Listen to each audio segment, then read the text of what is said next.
Have you ever changed your workout thinking you needed more reps to get lean, or fewer reps to bulk up? I did too. We hear it all the time, high reps define and low reps build mass. But does that really hold up today? Recent science shows this idea is outdated. The truth is your body needs varied stimuli. And knowing how and when to use each rep range is what separates an average workout from a truly effective one. In this video, I'll show you how to build a smarter training strategy based on clear goals and real physiology. And the best part? You won't need to overhaul your routine or rely on rigid formulas that never work. If you're serious about improving, I have an exclusive guide we developed especially for people ready to go beyond the basics. Just know, it's only available for a few days, so make the most of it while you can. What's up guys, welcome back to the channel. Today, we're diving deep into one of the most debated topics in the fitness world, high reps versus low reps for building muscle. You've probably heard it all before. Lift heavy with low reps to get big and bulky, and lift light with high reps to get toned and defined. But is it really that simple? The truth, as is often the case in exercise science, is a lot more nuanced, and frankly, a lot more interesting. We're going to look at what the research actually says about how different rep ranges affect muscle growth, strength, and endurance. In this video, I'm going to break down the science behind rep ranges in a way that's easy to understand and apply to your own training. We'll explore the specific physiological mechanisms at play, like mechanical tension and metabolic stress, and how they contribute to hypertrophy. We'll also debunk some persistent myths that might be holding back your progress. My goal is to give you a complete, evidence-based guide so you can stop guessing and start programming your workouts with confidence, knowing you're maximizing every single set. By the end of this video, you'll have a clear understanding of the unique benefits of both high and low rep training, how to structure them within your workouts, and how to periodize your training over time for continuous long-term gains. We'll cover everything from the CNS adaptations of heavy lifting to the metabolic benefits of high rep sets. So, grab your notebook, because we're about to build the ultimate guide to rep ranges. Let's get into it. Let's start by dismantling one of the most pervasive myths in lifting culture. The idea that high reps are for toning or cutting, and low reps are for bulking. This belief is fundamentally flawed because it misunderstands what creates a toned or defined physique. Muscle definition isn't achieved through a specific rep range, it's the visual result of two distinct factors, having a sufficient amount of muscle mass and having a low enough body fat percentage for that muscle to be visible. The shape and separation of your muscles are revealed when the layer of subcutaneous fat covering them is reduced. The process of losing body fat or cutting is primarily driven by a caloric deficit, meaning you consume fewer calories than you expend. Your training's role during this phase is to provide a strong stimulus to the muscle you've already built, not to magically shred the fat off a specific area. Spot reduction, the idea that you can burn fat from a specific body part by training it, has been consistently debunked in scientific literature. Doing endless crunches won't give you a six-pack if your body fat is too high, just as doing high-rep bicep curls won't define your arms on their own. So where do rep ranges fit in? Both high and low reps can be effective for building or maintaining muscle, regardless of whether you're in a caloric surplus, bulking, or a deficit, cutting. During a bulk, the goal is to maximize the hypertrophic stimulus to build new muscle tissue. During a cut, the goal is to provide a strong enough signal to your body to hold on to that hard-earned muscle. In both scenarios, the primary driver of muscle growth or retention is creating sufficient mechanical tension and training with adequate intensity, which can be achieved across a spectrum of rep ranges. The misconception likely stems from the feeling of the burn associated with high rep training, which people mistakenly equate with fat burning in that specific muscle. This sensation is actually caused by metabolic stress, a buildup of metabolites like lactate, which is indeed one of the mechanisms for muscle growth, but it has very little to do with localized fat loss. Similarly, low-rep, heavy lifting is associated with getting big because it's highly effective for building strength and dense muscle mass, which are key components of a bulky physique. Ultimately, your diet dictates whether you lose or gain weight, and your training dictates whether that weight change comes from fat or muscle. Attributing cutting or bulking characteristics to specific rep ranges oversimplifies the complex interplay between nutrition and training. The real question we should be asking is not which rep range is for cutting or bulking, but how different rep ranges contribute to the overall goal of muscle hypertrophy, regardless of your current nutritional phase. Before we can compare high and low reps, we need to establish a clear science-based definition for what these ranges actually are. While there's no universally agreed upon sharp cutoff, the scientific literature generally categorizes them based on the percentage of your 1 rep max or 1 RM that you're lifting. For our purposes, we can break it down into practical, rep-based categories.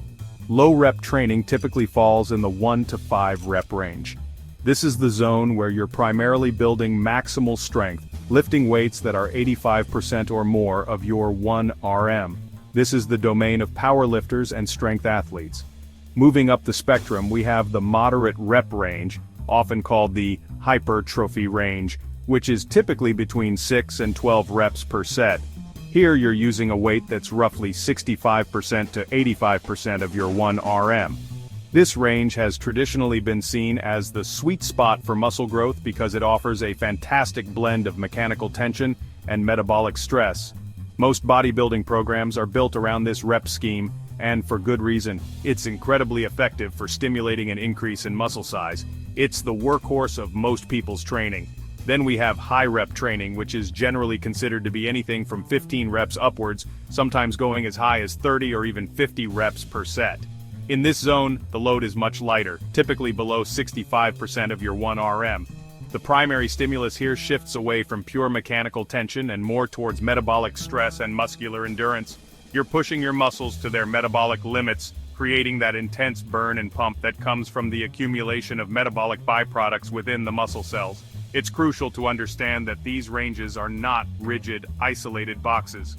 There is significant overlap in the adaptations they produce. You can absolutely build muscle in the low rep range, and you can certainly get stronger in the high rep range. However, each range does seem to be for a specific outcome. Low reps for strength, moderate reps for a blend of strength and size, and high reps for muscular endurance and metabolic stress-driven hypertrophy. The key is to train close to or to muscular failure within whichever rep range you choose. One critical factor to consider, especially with very high rep sets, is the potential for form breakdown. As fatigue sets in during a long set of 20 or 30 reps, it becomes increasingly difficult to maintain proper technique. Your central nervous system gets fatigued, stabilizing muscles give out, and you may start using momentum or cheating to complete the reps. This not only reduces the stimulus on the target muscle, but also significantly increases the risk of injury. Therefore, choosing appropriate exercises and maintaining strict form is paramount when venturing into higher rep territories. For a long time, high rep training was dismissed by serious lifters as being only for endurance or toning. However, a growing body of research has shown that high rep sets, when taken to or near muscular failure, can be just as effective for building muscle as traditional moderate rep training. The key lies in the different physiological mechanisms they leverage. While heavy lifting emphasizes mechanical tension, high rep training excels at inducing a massive amount of metabolic stress. This stress is characterized by the buildup of metabolites like lactate, hydrogen ions, and inorganic phosphate within the muscle.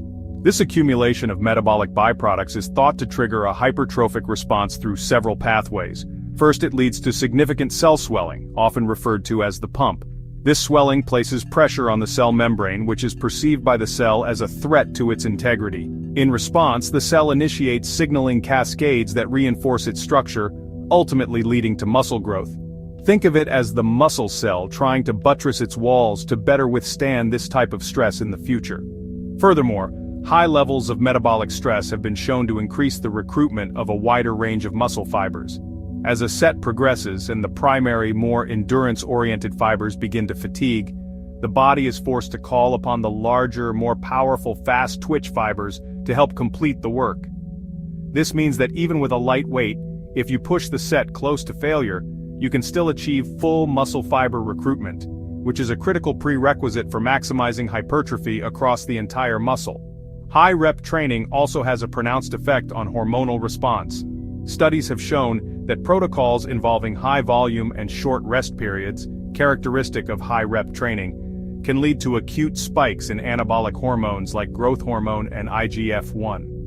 While the direct role of these transient hormonal spikes in long-term muscle growth is still debated, They are part of the complex anabolic signaling environment created by this style of training. It's another piece of the puzzle contributing to the overall growth stimulus.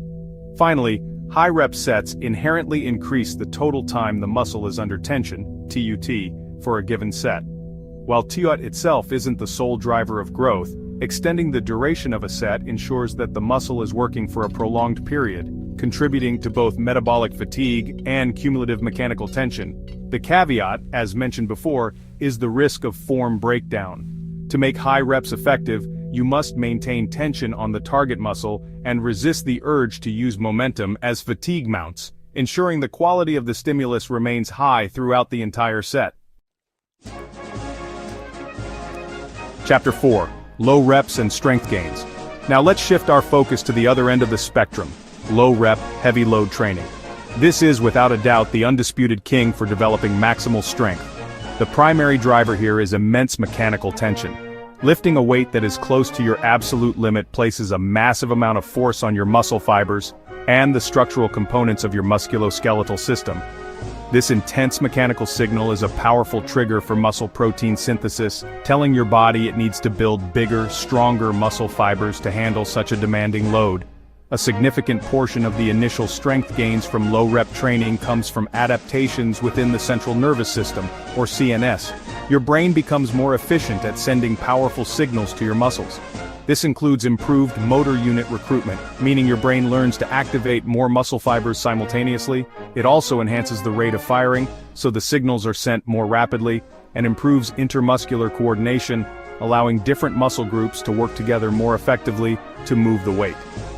These neural adaptations allow you to express more of your existing strength potential. Low-rep training is particularly effective at targeting the type 2 or fast-twitch muscle fibers. These are the fibers with the greatest potential for both force production and growth. Because heavy lifting requires explosive, powerful contractions, it preferentially recruits and stimulates these fibers. By consistently training in this low-rep range, you ensure that these high-threshold motor units are being adequately challenged, which is crucial for maximizing both your strength ceiling and your overall muscle size potential over the long term. The principle of progressive overload is most directly applied through low-rep strength training. Progressive overload, the idea that you must continually increase the demands on your muscles, is the fundamental driver of all long-term gains. Getting stronger in the 1 to 5 rep range provides a clear, measurable pathway for this. Adding 5 pounds to your squat or bench press is a direct and quantifiable increase in tension. This newfound strength then carries over to higher rep ranges, allowing you to lift heavier weights for more reps, creating a synergistic effect for hypertrophy. In essence, building a strong foundation with low rep work makes all of your other training more effective. When your 1 rep max squat goes up by 20 pounds, the weight you can use for sets of 10 or 15 also increases, leading to a greater hypertrophic stimulus in those ranges as well. It raises your entire strength endurance curve. This is why many successful hypertrophy programs incorporate a strength component. Low-rep training isn't just about lifting heavy for the sake of it. It's about building the raw capacity that underpins all other physical qualities.